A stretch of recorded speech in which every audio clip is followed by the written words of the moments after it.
Hey guys, so before the video starts, I just want to say, obviously this is not a build guide. I don't want anybody following what I did. This is just purely me building a PC, following a different build guide, but please do not try to recreate it from my video. I know that goes without being said, but I just wanted to say it.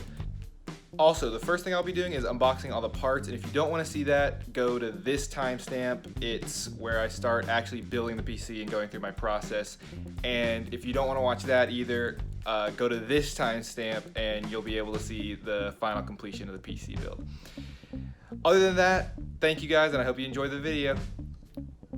Okay, so first to start off, we have the NZXT H510 case.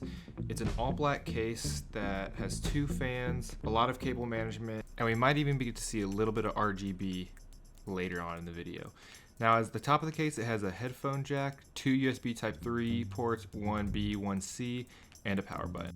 And another thing I like is that the power supply is at the bottom, so I don't really have to worry about too much. Most of the weight is at the bottom of the case also. It has really good ventilation, a lot of fans, and all in all, I would say this case is just a very good beginner case. All the screws were included, the manual is very easy to read, and for my build I just wanted a very minimalistic case, and this case suits it perfectly. It's very sleek other than the back and the top a little bit with the fan, and the case is just beautiful, and it's everything I could have asked for in a first build for my PC. So the first item we have is the Asus ROG Strix B450F gaming motherboard. Wow, that's a mouthful.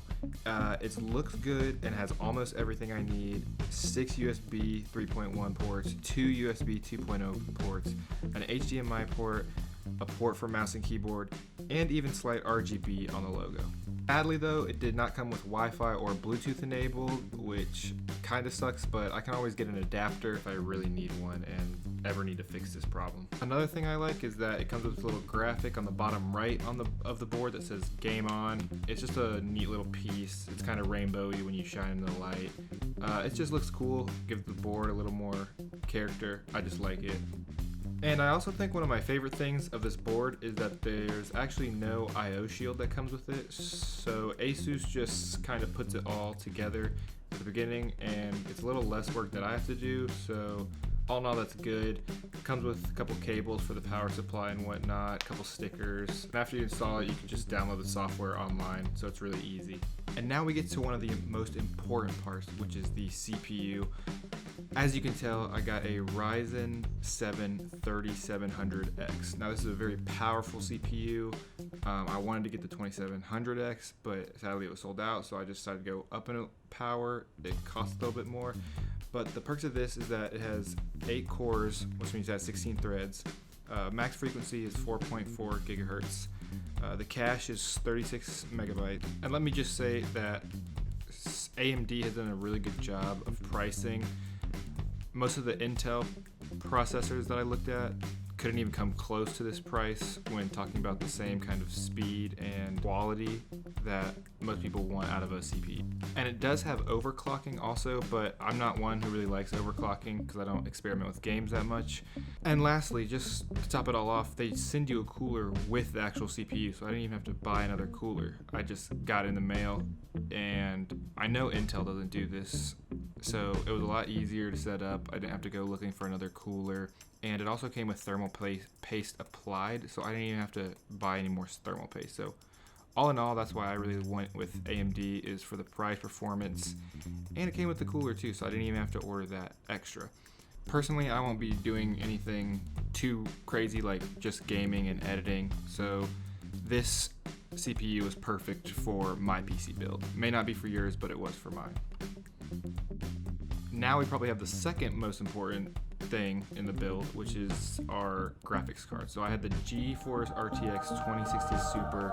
Has amazing graphics, real-time ray tracing in game, powerful AI enhanced experience, and up to 6 times faster performance. And this GPU was kind of hard to get. It kept selling out and I had to wait a little bit, but I was able to get one. And man, does that thing look good. Nvidia definitely has the best looking graphic cards. I know that shouldn't be really something to take into account when coming into the price, but at the end of the day, it's just a really good looking graphics card. Nvidia is known for their good graphics card, and this this is the one that I went with for my build. It paired nicely with my CPU as well. Now we get into our RAM, Vengeance RGB Pro by Corsair. It's 16 gigabytes. I got it on sale for the price of regular 16 gigabyte RAM. So, you know, I thought get a little RGB in this case. Won't hurt anybody. If it's the exact same price as regular, why not? It'll make my case look better, and there's pretty much no performance issues. And lastly, it's DDR4 3200 memory. So next we're on to storage. I basically chose the one that was the most practical. It was very well rated, and I wanted my boot times to be faster, so that's why I went with only a 500 gigabyte solid state drive. And the Samsung 860 EVO is a very good solid state drive. I haven't had any problems with it yet, and it was very easy to install. Overall, just a very good solid state drive. I think it was very first build PC user friendly. Now, because I wanted more storage, I got the Seagate Barracuda 2 terabyte hard drive, and even though it might be a little slow and the packaging was a little bit difficult, I still wanted something to store a lot of my files in. As you can see, I still really like the look of a mechanical hard drive over a solid state drive. It just, I don't know, it just looks a little bit better, but obviously it's not as practical. It's also a little bit bigger, which takes up more space in my case, but right now that's not an issue, but it might become later. As for the power supply, I think I did what most people do, and that's just look at how much wattage your CPU or your computer needs after you type it into PC part picker. Maybe I'm the only one that did that, but I think a lot of people do that. As for the one that I picked, I just got the Corsair CXM 550 watt. It's a semi-modular power supply, so I still had to plug in all the cables to it, but it's a decent power supply. Also, I didn't say this for most of the other items, but most of the items I've gotten so far are all black to match the stealthiness of my case, the just all black kind of look. That's kind of what I was going for if you didn't notice, but now I'm going to start building my PC and just give my thoughts a little bit on the whole process. Thank you. So again, this is going to be the section where I talk about the things that I learned, the difficulties, and even some tips if you're building your first PC. So the first thing I want to talk about is the screws in this. Do you know how many times I got screwed over by these screws? So the first thing I did was I took off the two little pegs next to the CPU because I didn't really think that I needed them, and the how-to video I was watching had a cooler that didn't use the little prongs on the side, so I took it off. Then when I tried to reattach the screws, they wouldn't go in. I couldn't get them in for the life of me for like 30 minutes, and then I finally decided to just have each screw try each thing, and it finally worked. So if you're just building, make sure you put the exact same screws in the exact same spots where they came out of, because maybe the manufacturer screwed them in that way, maybe they're not supposed to go into other holes, but this part was just so frustrating because this is the first thing that I did and I couldn't even do that. Another part is that I just used the whole different wrong screws when attaching the motherboard into the case. So that took me 30 minutes to 45 minutes to do and just frustrated me a lot. And then once I actually found the right screws, it was still hard to screw them in because I felt like I was going to break the motherboard, or I was going to, pretty much just break the motherboard. So I didn't want to be too hard on it, but I also didn't want to be, I also was getting frustrated because I didn't know what else to do if I didn't want to break it or do that. So that's why the screws were so frustrating. And going along with that a little bit, since this was my first PC build, I never knew how really hard to push things in. So one, when I pushed the RAM in, I felt like I was going to break the motherboard and I was pushing too hard. And two, when I put the graphics card in, I thought I was pushing too hard and going to break that. So I guess that if you're really unsure, just kind of back away for a second. You don't want to break anything because you spend a lot of money on this, so you don't want to break it. Just reevaluate, take some time, and kind of just firmly press it and maybe put some pressure on the other side as well. Something a little scary that happened is that I first, for my graphics card, took out the two wrong back plates for the ports of the graphic card to go through, and so I was trying to line up the graphics card with the two back plates that didn't actually line up with the graphic card port.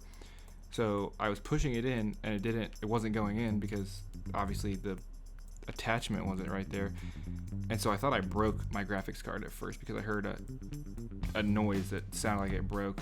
Luckily, it wasn't like that. Luckily, I just had to redo it and take out one lower backplate for the graphics card. But oh my gosh, was that, my heart stopped because I thought I had just spent so much money on a graphics card, and then in 1 second it just was gone and I wouldn't be able to build my PC. But luckily that didn't happen. Very luckily that didn't happen. These things are pretty well built. I think you'd have to be kind of trying to break something if you really wanted to. I really don't know. I think it's, I don't know. I've heard you can break a motherboard semi easily if you're not too careful or pushing way too hard, but I don't know. Again, this is my first PC build. I'm just going over everything that I thought of. And lastly, I guess to end on a good note is I haven't really built anything in a while. When I was younger, I used to have like Legos and stuff, and I always enjoyed that, but recently I haven't gotten to do anything like that. So being able to build this PC gave me a lot more knowledge and confidence when talking about computers now, because I've always watched my favorite tech YouTubers like MKBHD, Jonathan Morrison, Your Average Consumer, Linus, I'm trying to think of Dave2D, all those guys, and I never really been able to build one myself. But one, this was really fun, and two, I learned a lot about actually building a PC rather than just watching it online. So I hope you guys enjoyed the PC build. I'll see you at the end of the video, but for now I'm just going to do a time lapse of the rest of my stuff. If you don't want to watch that, you can just skip to the time codes again, but if not, thank you for watching, and I'll see you at the end.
So we're at the end of our journey, guys. Although it was frustrating, I really like how this PC turned out. It's all black, it's really stealthy, it's really all what I wanted. Cable management looked really good. Other than the HDMI not connecting at first, overall this project went really well. And let's not forget about the RGB that I got on it also. The RAM looks really nice, the Wraith cooler looks really nice. Even the motherboard looks pretty good too. So it's all, once I download the software, I can configure all that stuff, you know. But overall, I just had a really good time with this project. Also, if you guys want to leave me any tips or want to let me know what I could have done better, how I can improve my PC, just leave them down in the comments below. Make sure to like this video if you liked it, subscribe if you really want to. But yeah, thank you guys for watching the video, and I hope to see you in the next one.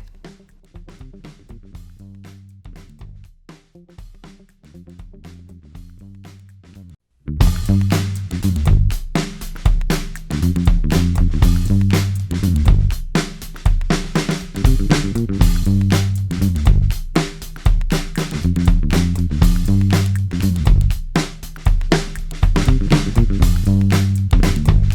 Bye.